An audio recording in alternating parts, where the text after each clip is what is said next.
Here's the great news. If you master this objection, if you find a way through that obstacle, guess what? Everyone else is feeling the same way you are right now. They're getting shut down, but they're not on this call. So if you find your way through it, it's fine. Let them muddy the water, because it just creates a more impactful contrast when you show up saying the right thing. Well, very good. Thank you, Chad. That all helped. It helped a lot. I really appreciate that, because I was not knowing what to say to get them to let me buy that point, and I've lost a few calls that way. Got shut down too quickly. Welcome, extraordinary agents and investors from across the country. Today is Thursday, September 17th, 2020, and this is Mastermind Call number 296. Share wins with us. Inspire the rest of this great group that comes every week. Nothing's out of bounds, and we have two in the queue, so let's go to our first caller this week. Is phone number ending in 0306 in Austin, Texas.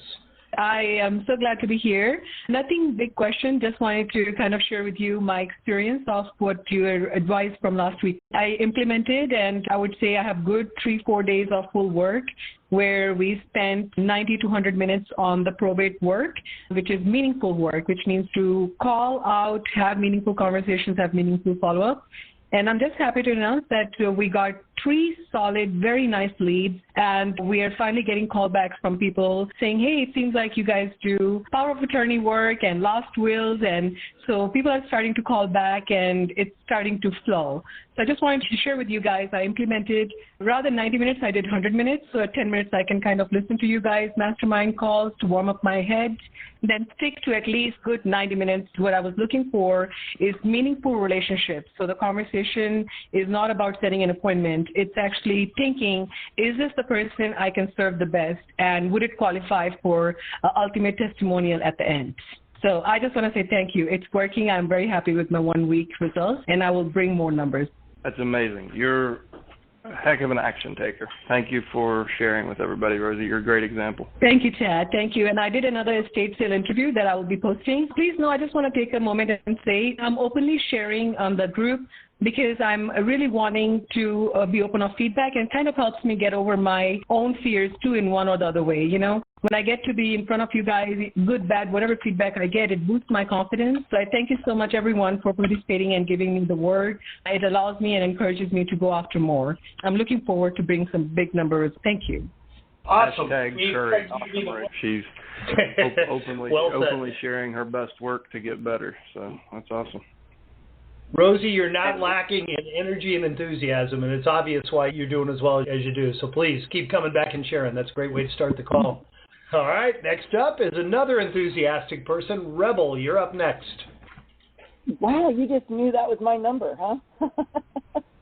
Yep, got it memorized. I wanted to call and say hi and let you know that we did get a sell and everything off a letter, actually. The mail-outs that you do.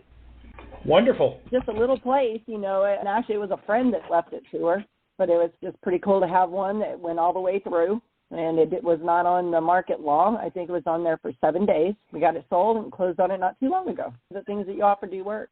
So what services did you end up providing? Was it a very simple deal? How did it compare to any other listing? It was very simple. It was just a little house that really needed to be mowed down. It was an investment property. An investor actually ended up buying it. The house did not have any AC, but, it was a really easy sale. It really was. Cash conversion cycle was inside of like 60 days. All was done, so you made contact, listed it, sold it, probably in a matter of, a couple of weeks? Yes.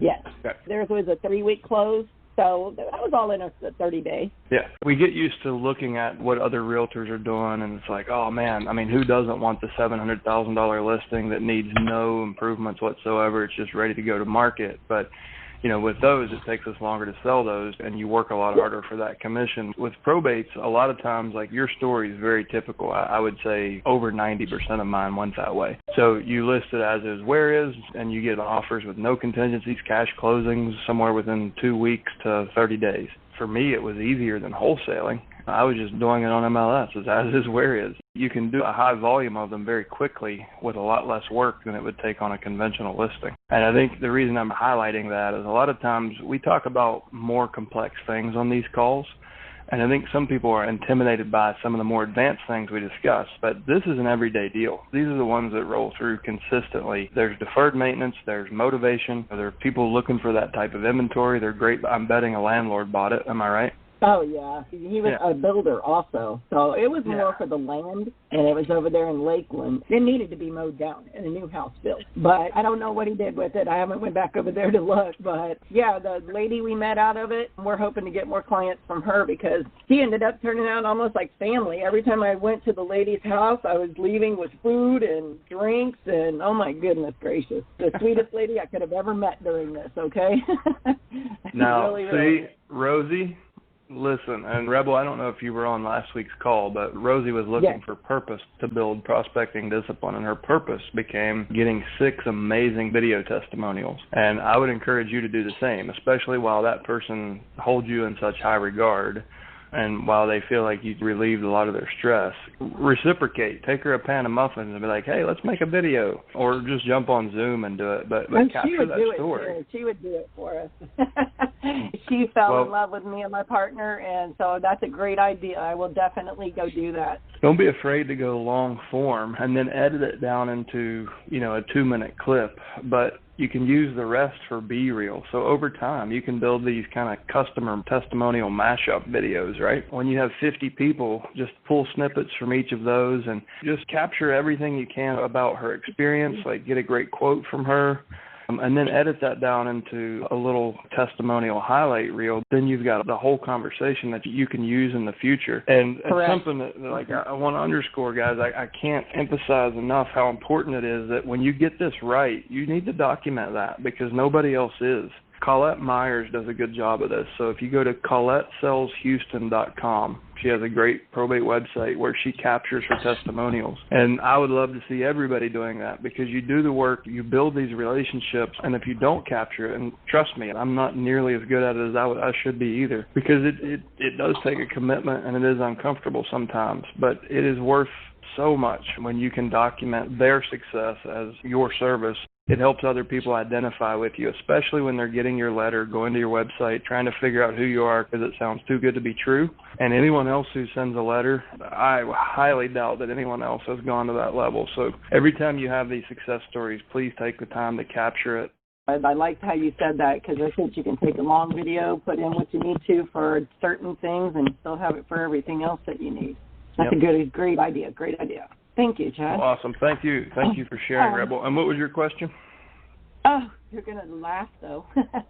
All right. I do get some people calling me back and things like that. I have a pretty good ratio of people calling back. I really do. Or speaking to people. But I cannot get buy a lot of them. I don't know. I think within the last couple of days we've gotten 3 that were serious that I sent my information to. I'm like your girl, Rose. I don't go for the appointment first. I go for the relationship first.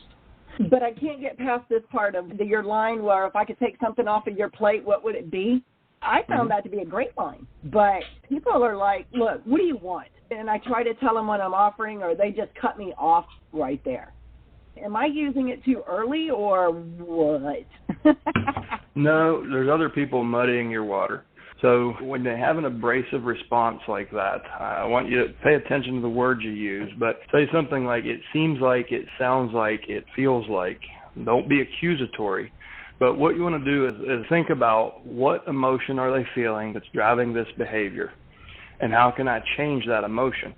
Probably what's happening is somebody's calling with an unskilled, self-interested, like rookie wholesaler is calling, hammering them, trying to buy the house for 50 cents on the dollar, which is fine. Maybe that's what they want, but they want to do it on their own terms, right? So they've learned to run those people off. If you can say, it seems like you've gotten the wrong impression of what we do. And what's crucial is that you shut your mouth, just absolute silence. And that's the tool. That becomes the lever in the conversation. So it seems like you might be upset and misunderstanding what it is our team can do to help you. And let that awkward silence hang there. And they're going to process, and it's going to be more uncomfortable for them, the silence, than it is for you. You've heard me probably recommend it before. Chris Voss in the book Never Slip It. He calls this tactical empathy. So you focus on why they're behaving the way they are and then influence that.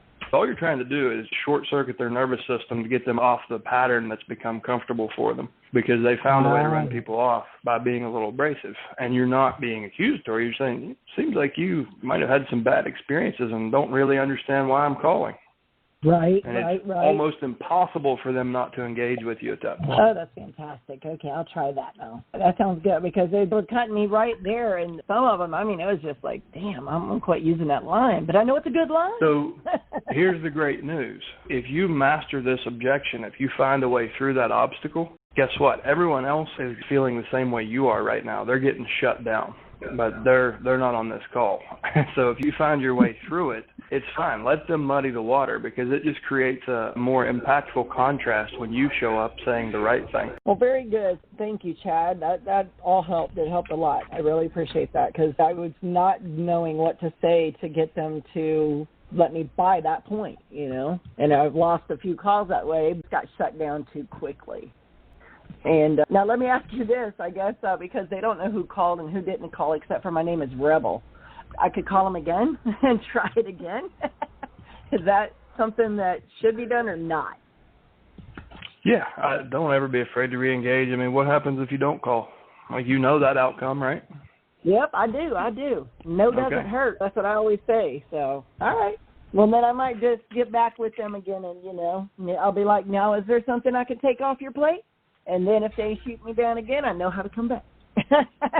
So, Rebel, if they start to shut you down, or let's say that there isn't venom in it, but they say nothing, or they say, no, everything's taken care of, another really great approach, if there's not peace behind their answer, is to say, you know what, Rebel, I completely understand. As a matter of fact, I'd feel the same way, but, you know, if there was something that I could take off your plate, what would it be? So they just told you that they didn't need anything, but then you followed up with, I completely understand. Most people I talk to have things handled as well. But if there was something I could take off your plate, and all of a sudden you'll get to the bottom of it. A lot of people will come out and they'll answer. I use this specifically a lot when it comes to people saying, no, we don't know what we're going to do with the house yet. Okay, I completely understand. But if you did know what you were going to do with the house, which way would you be leaning? And then they'll say, well, we're probably going to sell it next week. Well, you know, why didn't they say that to begin with? But if they're just prepared with an answer, like Chad said, they're accustomed to that approach working to shut people down. And they're not ready for the follow-up question that really says, that asks the same thing. I like that, too. Thank you, Bruce. Thank you very much. That was a good idea, too. I got that written down now. Because they do that. They go from the, you know, whenever the plate thing right into, we've already got everything handled. And it's like, whoa. And so that helped a lot. So thank you. So no, I was going to say Rebel's the one to beat with her win of the week. And we do have 8 in the queue, guys. We're going to have to book to get through, y'all. The next up is phone number ending in 2858. You're up next. Oh, hey, this is Rebecca. I think I was on this call about a month ago. I really don't have a question. I just, you know, work the probate area. I work actually everything. But I can tell you one I'm working on right now that nobody else knows about. And it's more about just digging deep. Like, that's kind of what I do, is I never give up on a lead. And I do call them over and over again, unless they tell me to go jump off a cliff or something like that. But I have one right now. It's all boarded up. Okay, that's how I found it. I do walking for dollars, not driving for dollars, because I walk 6 miles a day and I go to different neighborhoods. So she died 7 years ago. It's boarded up. There's no will. The 23rd person on the skip trace was her only living son. And so he didn't know where to start with probate. So that's what I'm doing, is walking him through the process. I told him I'm not an attorney. I tried to get a pro bono attorney because they're supposed to do that in Colorado. They're supposed to give her their time, but I didn't have any luck with that with COVID going on. He doesn't even have his birth certificate or his mother's death certificate. So he's got to get his birth certificate in Kansas City, get his mother's death certificate, and then I'm going to go over with him to court and hopefully get him an informal appointment as personal rep. It only cost him $199 plus I think it's $20 for the letters. And so the house has about $200,000. It's a little small house. I mean, it's probably 1,200 square feet, but it's got about $200,000 in equity. I do want to be fair to them. You know, he keeps asking me, because it's got a reverse mortgage on it, that's a whole other story. It was a fraud case with Wells Fargo. But anyway, I just don't give up. I just really am strong on the relationships. And this is the truth, that let's say something happens and I don't end up with this house. Maybe we have to do a short sale and the numbers don't work. I don't worry about that because I know that I have built a relationship with them, and I know that they're already telling me, like, no one's taken this time. No one's really talked to them about the house because I think people give up. That's why, because it took me quite a while to find the person I needed to find. And then, so that's all I really have to say. If everything goes well in the next 3 weeks, it should be all done. That's awesome. So what part of Colorado are you in? I work all of Colorado, but I'm in basically the Denver metro area is what I work. And then I also work in Oklahoma. So I have a home in both places, and I come up here for 3 months, and I rent my house out to nurses while I'm gone. It's not Airbnb. It's nurses that are travel nurses, so that way I don't have to worry about regular renters in here. I have a criminal justice background also, and the other thing is I've been through this with my family. I lost 3 family members in a 5-year period. I feel like maybe I'm almost over-empathetic with people, but I guess the thing that bugs me about people that have an inherited house or probate house is they go after it right after they die, and I just don't tolerate that. There's all kinds of things. Like my parents had everything organized. It was in a trust. It was simple. It still took us a year and a half.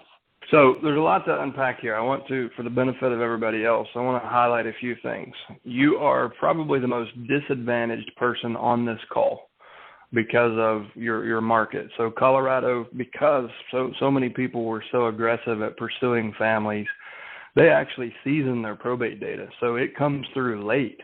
However, people with your mindset, like people who have empathy and compassion, they do really well in Colorado. And I want you guys to pay attention to what's the common thread running through all of these motivating stories today. It's about relationships and letting the consumer's need dictate the service, not trying to force them into into your model so you can hit your numbers and your KPIs. This is about slowing down, providing a real service to your community, and getting the result that you want anyways. It's just in a different way, right? So Colorado is the toughest state I've ever coached in. It's the toughest state we've ever had to write letters for. It is, and the cash conversion cycle is longer, but it's because these people get a ton of pressure on the front and there's no compassion whatsoever. It's give me your house as cheap as I can get it. And this goes on for a while. Then everyone else just stops and they're out harassing new people. So our folks who think like you do, who act like you do, that come through, they're still breaking a 2,000% ROI in the toughest market in the country to do probate in. They're still exceeding a 2,000% ROI. So pay attention to what these ladies today have shared with you, what's working for them. It works anywhere and everywhere. If it works in Colorado, it works anywhere. And the other thing is like your tenacity, like your willingness to follow up. I don't know if you watched, David Pinnell's update video we did a few weeks ago, but that's really his X factor. The 7-digit secret in probate is actually care and follow up. And if you do, you'll catch them when they need your help. They will respond. And you don't really have any competition if that's how you're doing business. I am a woman on her own island here. Let me put it that way. I've been doing this 10 years, and I was in criminal justice for 5 of those, so kind of doing this on the side. So went into it. None of this stuff phases me, guys. Like I can't even, people say, oh, that house has, I'm like, you're scared of a house that has stuff in it? You got to be kidding me. And so it just doesn't, I don't want to say it doesn't faze me, but nothing surprises me in this business. No family situation. I can always figure it out if they just work with me. That's what I'm trying to say. Mm-hmm. So, something crazy can happen and another investor might come along that I just don't worry about it because I know I've done the best I can. And, the wife kept asking me last night, how much are we going to owe you? I said, you're not paying me anything. I'm just buying the house. She said, you're doing all this work for us? I said, yeah. I said, I want to help you guys. Like, you're getting liens on that house every month by the city. A lot of people struggle with the objection of, well, how much is this going to cost me? How are you getting paid? And yeah. I want everyone to pay attention. That's not a bad objection. That's a good objection, because what it shows you, it's demonstrating the amount of perceived value you already have in their mind. So when they're like, holy crap, what is this going to cost me? That means you're on the right track. You're doing it. And this isn't necessarily for you, but for anyone else who's listening that's getting this objection, if you're getting a price objection or how much is this going to cost me, that's a good check-in point. That means you're on track, because they have a desire to work with you. They have, because of their conditioning in a capitalist society, they're thinking, well, this sounds too good to be true. It's going to cost an arm and a leg. And that's a great opportunity for you to drive home another value point. We don't get paid a dime until we do what we promise. Or if you're the buyer, we'll get paid in 6 or 8 months when we finish this house and turn the keys over to a new homeowner. We'll be paid in due time. But I learned a long time ago, the best way to get what I want is to help enough other people get what they want. So would it be okay if you don't pay me anything right now? It has to be in your heart and soul. I mean, having been through this myself, and we've got so many lawyers in our family, that's why I don't flip houses with my brothers, because we probably couldn't even decide on the color of paint for a living room. Let me ask you this. And I'm kind of putting you on the spot here in front of everybody, but are you happy with the growth in your business? Like, is it growing the way you thought? Do you feel good about that?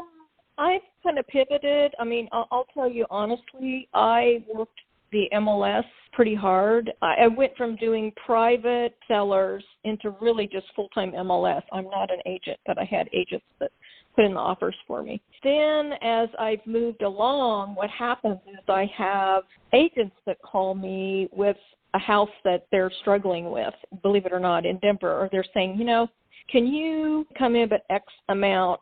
I won't list it, but this is what we need to get for this. And so, it may be a probate house or a divorce, or it's usually something going on. I've been focusing on vacant houses. That's my primary thing, and code enforcement, and a lot of them are probate. Like 9 times out of 10, or it's a tired landlord inherited, or they live out of state, or they're like this family. And they just didn't know what to do. That's what the whole problem was. I think that it was overwhelming for them to start. And that's why I love helping other investors, that maybe don't understand the process of what it takes, whether it's a divorce or probate or whatever it might be. It seems like there's some doubt, like you're going deep and you're building a real relationship and providing a very high level of service. The only time that would be bad is if you're going on 4-hour appointments and you're out there, spending hours and hours and hours to do this. But if we just narrow it down to that one deal, you've got $200,000 in equity, I think you said, right?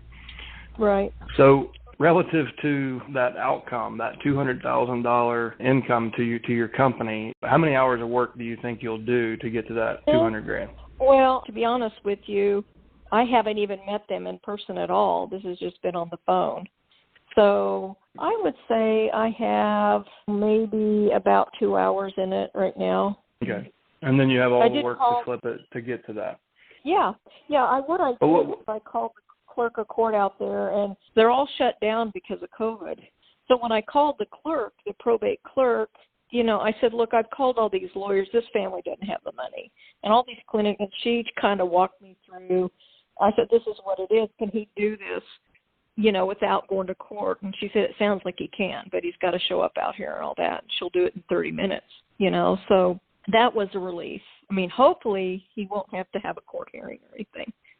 It'll just be his birth certificate and her death certificate to do it. Well, what I heard was you have a need for validation on how you're doing this. And I don't hear anything that makes me think this is a bad idea for you. You're out there, you're being true to your core value based on your life experience. And you're going deeper than most people do or will. But look at the net result of that. You're making a tremendous amount of I'm not the only one that saw this boarded up house. I have another one out in Lakewood, and I sold that in like 2 hours. So you get the ones like this, and then the next one you get so easy. So it kind of levels out is what I'm trying to say. Yeah. It's important to me. Like, I love when people like you become part of our community. And it's important to me that you don't doubt yourself, because it sounds like you're doing great work and you're getting a great result. What you're doing is really helpful, and you're making a ton of money doing it. So keep doing that. Hey, Becca, thank you so much. It sounds like you'd be a great case study for Chad as far as the motivation and the mindset. Man, you've got it. I really appreciate you sharing. Thank you. Thank you. All right. Next up is phone number ending in 2450. You're up next. Hey, guys. How are you doing? Great. I wanted to share, number one, a success story, and number two, I have a question for you. So my success story, I sent out my first mailings. I'm now in my second or third month now, something like that, but I got a deal off my first mailings. It's a listing agreement. I'm a licensed realtor and an investor, and it's really cool to see that happen as quickly as the first letter, which I did not expect whatsoever. So that was cool. And I'm finding a lot of ways to help that particular family navigate the process, and the listing will be going live in about 1 week. So I'm helping them with a lot of things other than just listing the house, which serves them well because I come from a contracting background. Anyway, I'm excited. So I have a question. I'm a licensed realtor. I'm working with another lead. I have a great rapport with them, a good relationship with them. I've met with them twice in person, and we're down to the nuts and bolts of making an offer on the property, and they accept that offer, or we list it and try to get a higher dollar amount by listing it. How do you navigate that process where you're trying to wear both hats? Don't. So I started doing this as an investor, and when I saw that I wasn't going to get it for the price that I needed to as an investor, I would try to switch to my realtor hat in the appointment. And you could literally hear rapport shatter and fall on the floor. I never found a really effective way to do it. And I've worked with other wholesalers who, they send their leads to me, and I try to just be the realtor and they're just the investor. What I ultimately figured out is I just need to focus on being Chad. And when I walk through that front door, I don't have an outcome for me in mind. The outcome is all about them. So whether I buy it or whether I list it, it doesn't matter, because I'm going to monetize that either way. And I will say I've walked away from a lot of houses with signed listing agreements, and I was very disappointed because I wanted to buy them. But always let their needs dictate the strategy. From a marketing standpoint, if you're offering brokerage services in your letter, if it says we can list the home, meet the minimal compliance requirements. For me, that's just in a light gray number 8 font. In the footer of the letter, it has my brokerage name, address, phone number, and then asterisk. Ethics are of utmost importance to us. If you have an agency relationship with a licensed real estate agent, please disregard this letter. And that's been enough to protect me. I have had complaints when I've, mailed letters to someone who already had their property listed. The state board was like, nope, you're good. And so that covered me. Interesting. The point where I disclose license status is I focus on people and situation. Even when I get to the house, I don't disclose. In my state, you're not required to disclose really until you start discussing numbers or, agency issues. So if we're talking about the personal property, walking through the house, the only thing I'm focused on is building and reinforcing rapport with the person I was on the phone with, and building rapport with everyone else that's present. And then when we get back, I teach in Mastery. I show you exactly how I do this. But when we get back to where we first started in the home, I literally just walk out of the room without saying a word and open the folder and put it on the counter. And then that's when I'll disclose. The initial phone call happens, the property tour happens. I give them a voice and get all their concerns out or all their expectations out, and then I actually will disclose. There's a chance that before we jump into numbers and other things and make decisions, I just want to let you guys know there's a chance that we may be working together in an agency capacity. I am a licensed real estate agent in 4 different states. I'm not sure how we're going to be working together, but all that matters to me is that we're working together. Does that sound good to everybody? And I'll go through it kind of casually like that. It happens at the same time in every appointment. So when the investigator called me, I'm like, oh, actually, this was on the letter. We met, actually in that case, I didn't meet with him. It was another agent that got bothered that their client got my letter. But I've never had any complaints from the clients or the families. But if I ever did, I have a pretty clear process, right? So the letter had the disclosure requirements. The website meets the disclosure requirements. And before I ever discussed price or strategy, I disclose license status, and I do it at the same time every time. So that's how I found that to be really fluid, and you're very nimble when you do it that way. If you remove the title of realtor or investor and just be you, then you're very nimble and you can be a transaction engineer on the spot, and it's never been a problem for me. Once I figured that out, this became a lot more fun and a whole lot easier. Interesting. So after you've built that rapport and you've disclosed this in your conversation and meeting with them, how do you navigate going about what's best for them, whether it be a cash offer on the property to get it sold quickly or listing it? Do you offer them an option for both? Like, here's a cash offer price and here's a suggested listing price, for example. Nearly every appointment I go on has 3 options, sometimes 4 or 5. The 3 that I can offer pretty much anyone is a cash sale, an as-is, where-is sale. My definition of that is at what price can I all but guarantee this will be a ratified agreement in 7 days or less and close within 30. And then a retail. So, you use your retail price. Now, if the house is in disrepair and they're willing to put money into it or they're willing to partner with me, then there could be a 4th scenario. So you could have cash as is, current retail, or renovation retail, like top ARV. But I use a net sheet, and you can find it in All the Leads Mastermind Facebook group and files, or you can find it in subscriber portal. There's a net sheet template. And it's just a very simple spreadsheet, and it puts the 3 scenarios side by side. So quite honestly, I rarely ever use it, but it's there in case I need to. It's a great visual tool to show them. So based on all this information gathering and focusing on people and situation and asking questions, getting them to tell me stories, like the rapport building it's intel, right? Like I'm learning what their problems are, what their goals are, and they don't even know it. If it's done correctly, it's just organic conversation. But when we get back to the countertop and I open the blue folder, all those stories are in my head, and I know what their challenges are, what they're capable of, how much money's in the bank account, how much equity is in the property. So guys, listen, based on everything we've talked about, it sounds like there's really no cash, and you guys don't want to go through the stress of a renovation. So this, retail price based on the condition of the home, I just feel like is really not an option. Would you guys agree with that? And then I strike through it.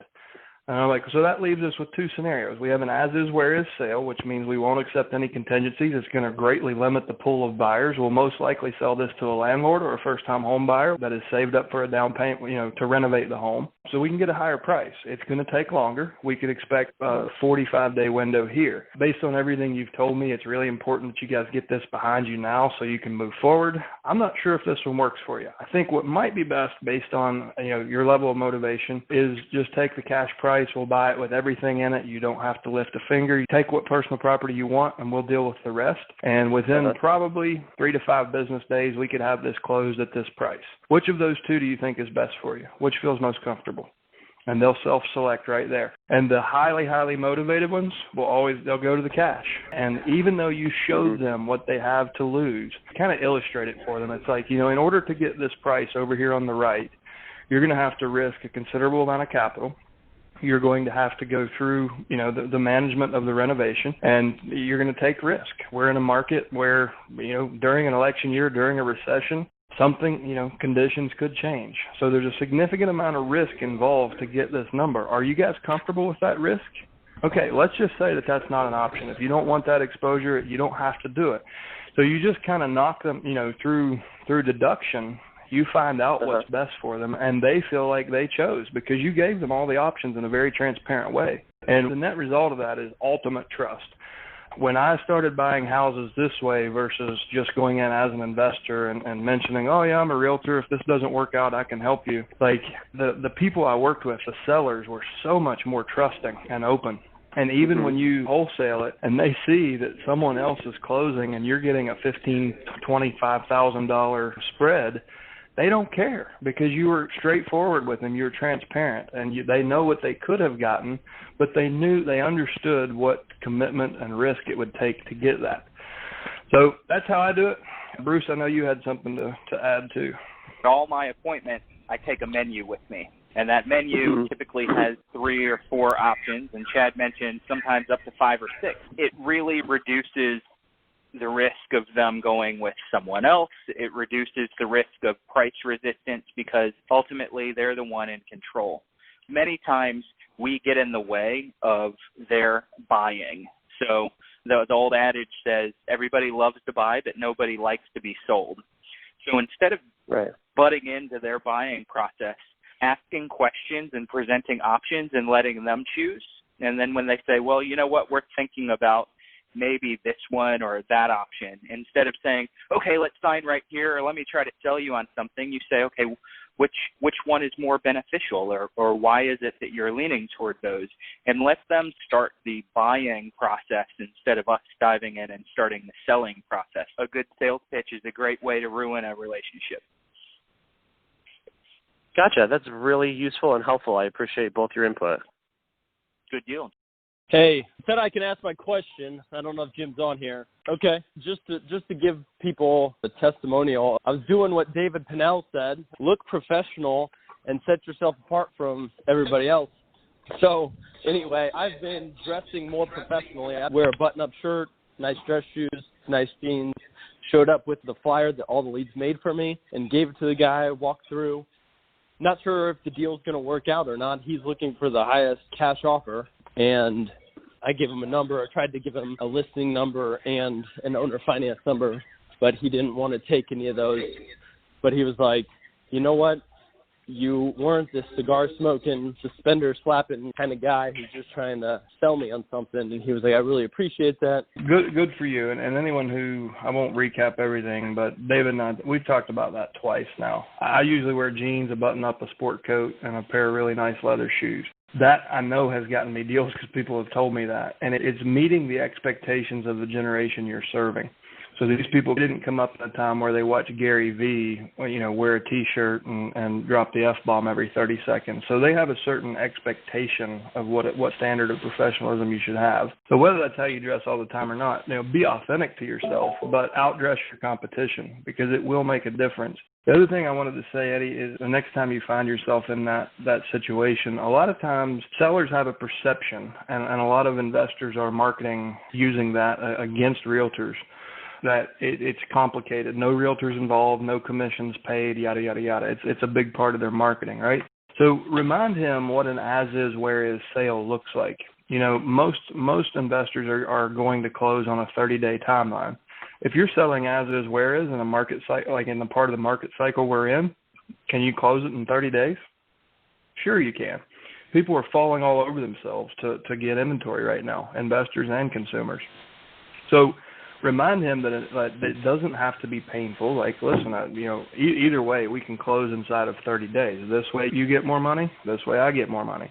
Which do you think is best for you? And I've taken a lot of as-is, where-is listings where I was going to be cut out on the cash price because there's no way in hell I was paying what that person was paying, and they weren't going to make any money either. They just wouldn't know that for 3 or 4 months until they did their final accounting. But sometimes newer investors will price you out of deals, and you can take that deal back by pushing on the as-is, where-is, and showing them that they can close on the same timeline with the same amount of money with no contingencies and without the risk of that person using the weasel clause. So point them to the contingencies in the contract and be like, okay, so they gave you that number, but did you pay attention to the contingencies?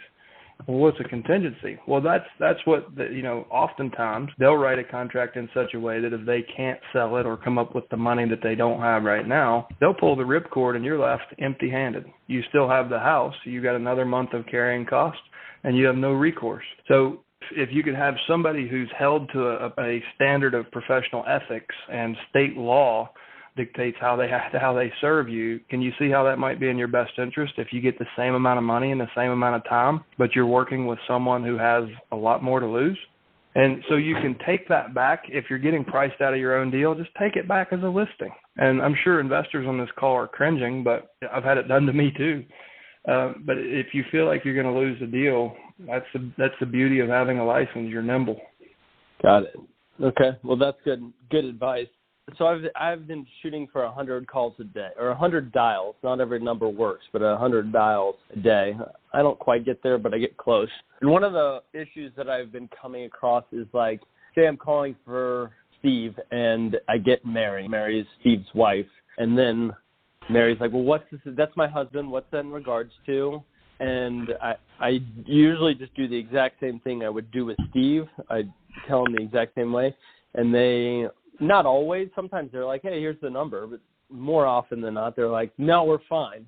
When I did Sandler training, I was told never take no from somebody who can't tell you yes. She might influence yes, but... Two things. One, try to get his phone number from her. If she won't do that, go for the appointment with her and him. Because have you ever met a wife that didn't really have social leverage on her husband? Yeah, So I know that it will be influential. Yeah, even if it's tentative, and it probably will be. She'll be like, well, I don't know his schedule. Okay, fair enough. Well, listen, I'm calling every other family in town today that's going through what you guys are going through. So just to kind of, I'm sure you guys know what we can do to help your family. I'm going to give you that spot on Thursday night at 6.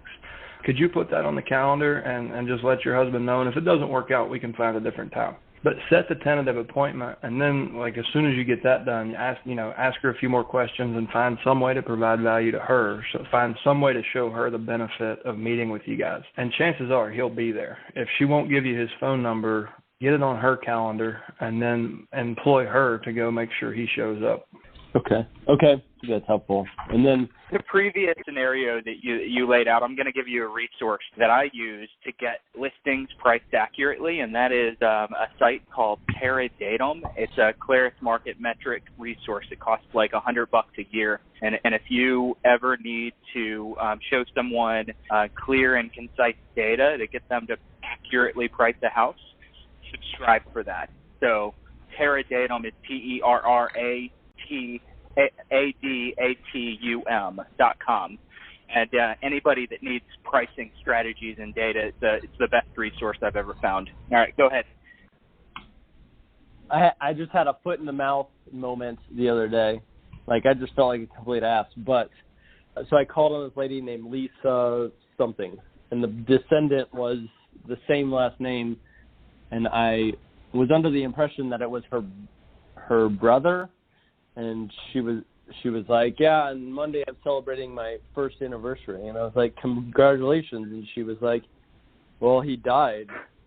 And I did not know that it was her husband who died. And I was like, well, I'm an asshole. But anyway, those happen. I figured I'd share not a success story, but something that I assume other people might find valuable, that not everything's perfect. I still think it might be a possibility to get the listing. Thanks for sharing, because show yourself some grace, man. Like, there's no way you could have known that, right? And I'm glad you shared, because a lot of people try to deduce too much from the data. So they look at the addresses, they look at the names, they look at very limited data points they have and try to piece together a story. And what's the alternative? Pick up the phone and ask, and that builds a relationship. So the lesson for you here is don't try to deduce the whole story and figure out the whole story through deduction. It's rare that would ever happen, and 90% of people are probating a sibling or a parent's estate, not their spouse at a young age. So don't be too hard on yourself, but also use it as a lesson. Like, remember this the next time you call. It's rare, but sometimes we've had kids. You know, the decedent was actually a child who had over $100,000 net worth, so their estate had to be probated. So you never know who the decedent might be. Don't go into a conversation acting like you already know, or we're operating on assumptions. Just go in, everyone the same way. Focus on people and situation, and when you understand both, then you'll be the perfect solution to all their problems. Okay, perfect. Thank you. All right, guys. Hopefully you can hear me now. Despite the tech issues, I think this was, we get 150 people on this call. It's going to happen. We're going to talk over each other. We're going to have issues with the conference service muting each other out. But I think it's one of our best calls ever, as far as just the mindset and the success stories, and just some really awesome examples of the way you should and can approach this amazing niche. So, as I always do, I want to thank each of you for being here today. I want to particularly thank those that actively participated. We're going to have a real hard time picking of the 4 success stories a winner of the week, but we will do that, and we will let you know. And I want to challenge each of you, take one idea, one thought, one thing that inspired you on this call, go out and put it into practice, and come back next Thursday and share your results with the group. Stay safe, stay healthy, stay productive, make it a great week, and we will talk to you same time next Thursday. Take care, everybody. Goodbye.